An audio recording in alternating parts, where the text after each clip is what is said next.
grab with Luigi, which you can do kind of like pseudo voodoo dashes almost. Oh, yeah. And then that prompted him to fall off ledge, and he did a falling off back air, which made him spend his double jump early, and HBox picks up the kill off. Yeah, he forward smashes on the platform to call out. You're moving up to the left side now, and you said pseudo voodoo, like pseudo.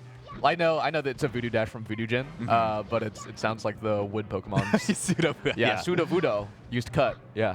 Yeah, I mean, very, very close game one, but I mean, when that game goes on, and that's the other thing too, when you talk about a matchup like this, that was an over 5-minute game from both of these players. True, so when you lose out a game like that from perhaps what could have been just a missed input and you had to spend your jump early, that hurts. It hurts. All that work, and for what?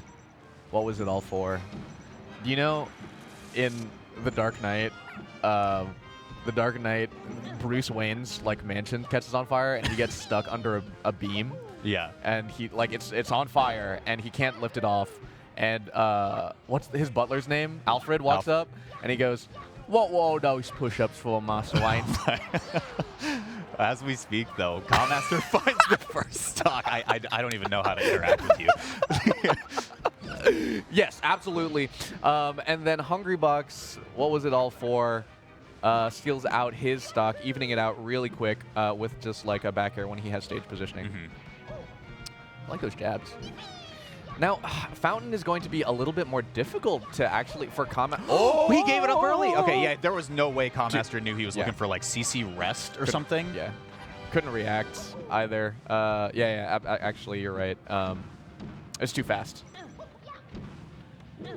So Fountain, I think, with the high ceiling, Calmaster, really lucky that bear reverses. Not lucky, but like he DIs in to get the reverse hit.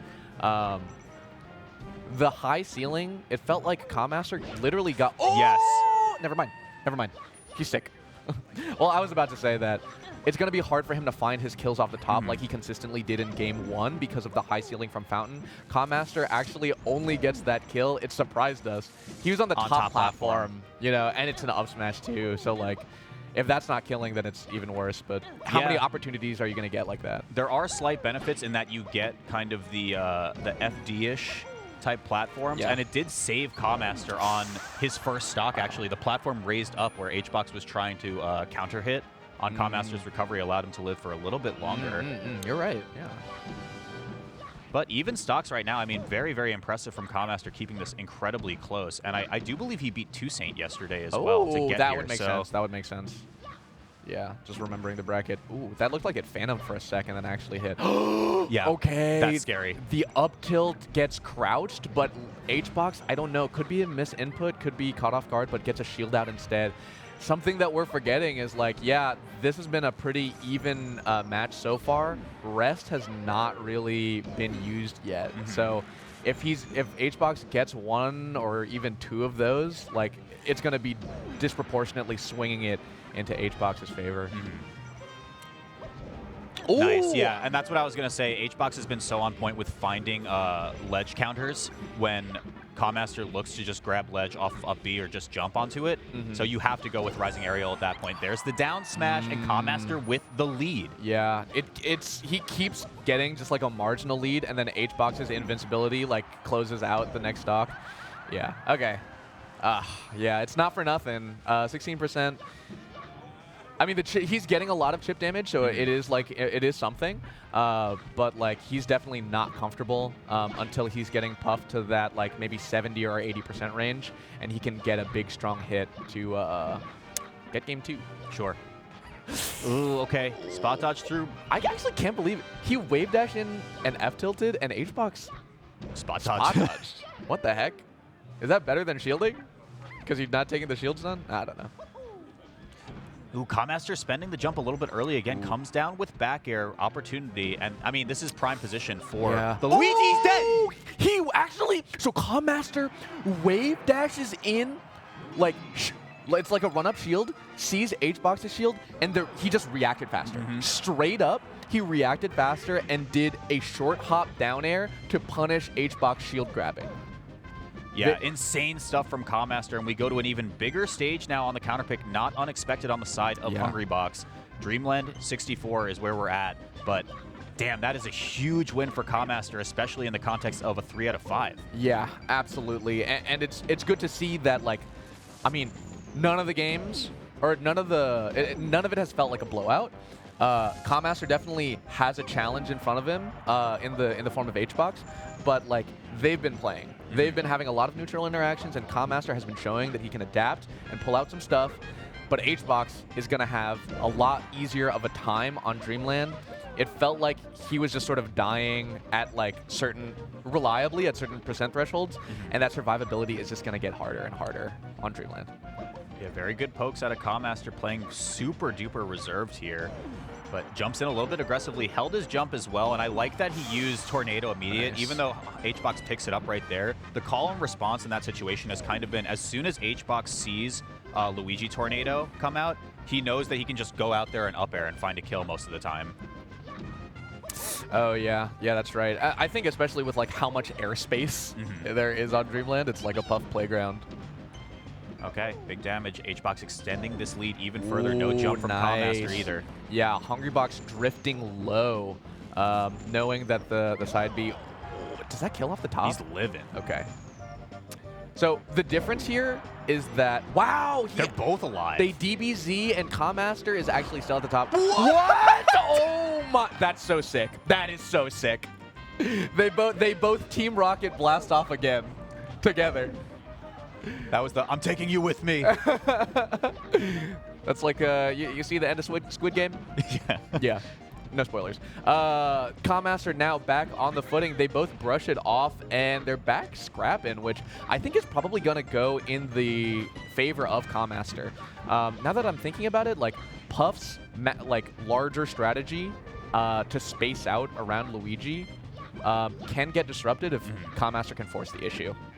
Yeah, and I think one of the neutral tools we've been seeing a lot of, particularly on a stage as large as Dreamland, is Commaster will go wave dash in, upward angled forward tilt, and that's enough to kind of stuff out small, like, full hop approaches from HBox if he's drifting in a little bit too haphazardly. We'll see if that converts to more damage. Down smash is not going to kill for probably another 10 or 20%. Yeah. Could you imagine the world where that hits? Commaster just wins. That's crazy. I now know. That sounds so authentic. Commaster now down. Ooh, yeah, it's going to take a little bit more. I think he can find. The good thing is like the setup doesn't change. Sure. You know, he's still having to wave dash in and find the down smash. Oh, he covers going low with the forward air. Really strong from Commaster.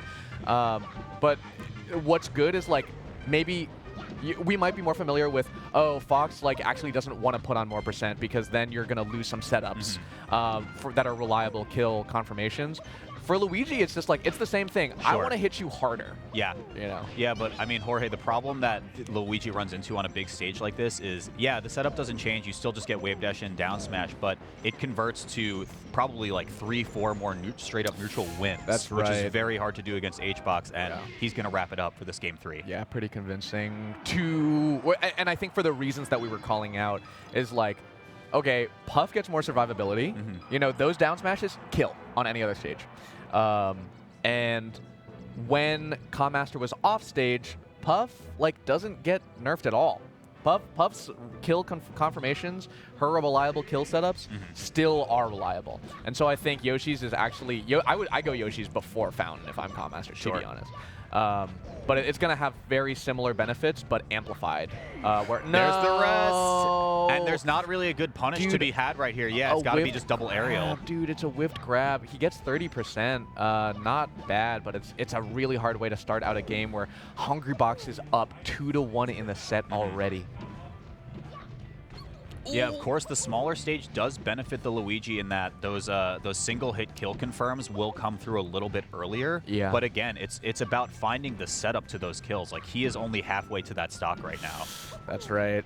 That's right. And like playing grounded right now too is it's so hard. Look at him.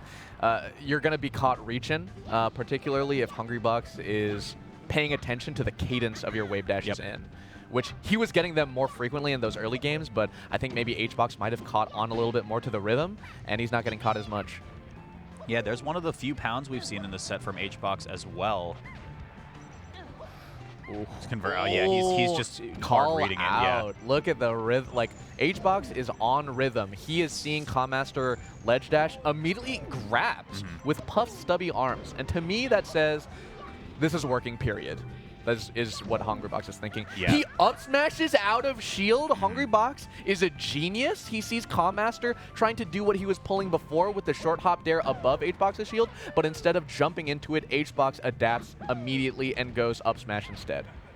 Yeah, I think HBox has just kind of unlocked the ability to crouch under a lot of Luigi's kind of initiators in the set. Yeah, see, case in point, and it's a 4-stock. Hungrybox just chooses when he wants to win. Oh, don't say that. He unlocked. He didn't unlock crouch like he was like, I have this as a tool. It's like I think he forgot that he had it as a tool. It's like a TM in Pokemon. It's like, yeah, I got. Oh, I can do this. Yeah. I have my 4 moves. I'll get rid of forward air. I will. Yeah, I forgot pound. I'll only use it once, but I will crouch now. Yeah. Yeah. Oh my gosh. And I think what we're gonna see is that DBZ moment where HBox just kept going in to Commaster's recovery, but they just kept trading. Yeah, this was just like, do you see that SDI? Oh my gosh, that was so sick. Oh, it's because he popped up Commaster into the air, and so that meant that they weren't clanking. They had to trade. Right. Wow, yeah, so that's going to be our Fresh Cut moment. Big thank you to them. Big thank you to Fresh Cut.